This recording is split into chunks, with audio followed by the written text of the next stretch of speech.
Hello everyone, I'm Paul McGuire Grimes. Paul Schrader may best be known for films like Taxi Driver and American Gigolo, but his latest films, First Reformed, The Card Counter, and now Master Gardener, have become this unofficial trilogy on similar themes and self-reflection. Master Gardener is now in theaters, and I'm going to talk about it. This is Paul's trip to the movies.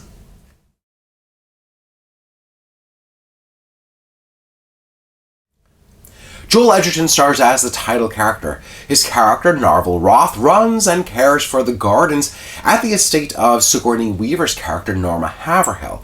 Now, she informs him that her grandniece, Maya, who's played by Quintessa Swindell, used to love the gardens as a kid, but has grown up and kind of gotten in with the wrong crowds.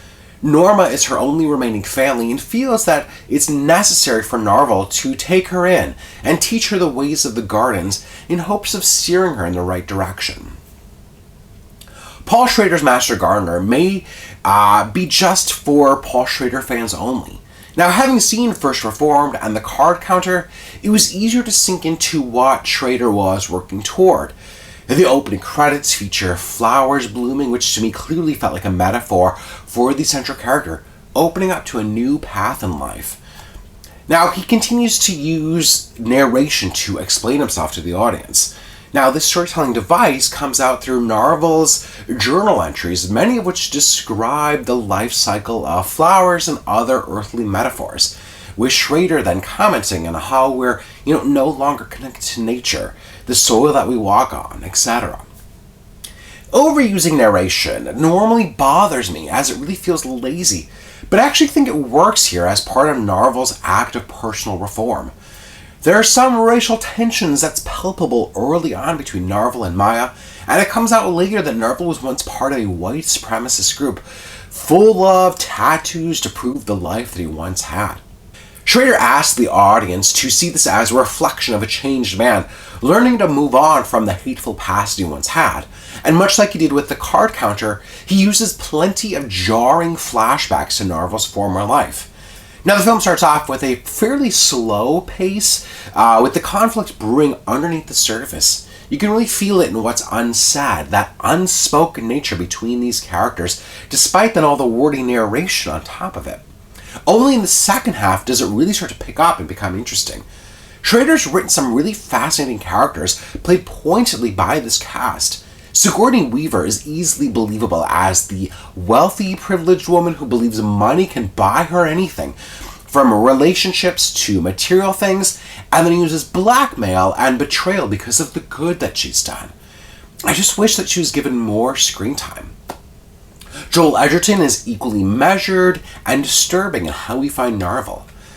Now, what's tricky about Master Gardener is that part of this feels like a really rushed first draft that's not really fully digging into the beats of its execution. It only works if you can see the full picture, the full garden, with the knowledge of seeing First Reformed and The Card Counter. I'm giving Master Gardener 3 out of 5 ticket stubs. If you like my review today, click subscribe on my YouTube channel, and I'd love to hear from you. What are you going to the theaters to see recently? Is it Fast 10? Is it Guardians of the Galaxy Volume 3? Is it Are You There, God? It's me, Margaret. Leave me a comment on social media at Paul's Movie Trip. I'd love to hear from you. Paul's Trip to the Movies is brought to you by Imagine Theaters. You don't want to miss out on that theatrical experience. Whether you want to see Master Gardener, The Little Mermaid, or Fast 10, you don't want to miss out on that theatrical experience. So go follow them on social media at ImagineMN. They've got some fantastic programming coming up, some special events. I've got my movie series, Paul McGuire Grimes Presents, another one coming up this Sunday, May 28th. We're talking about Alfred Hitchcock's Rear Window. Tickets are still on sale, but they are selling fast. And then June 25th is The Dark Knight. I'm going to be announcing the next movies coming up, so pay attention to my social media.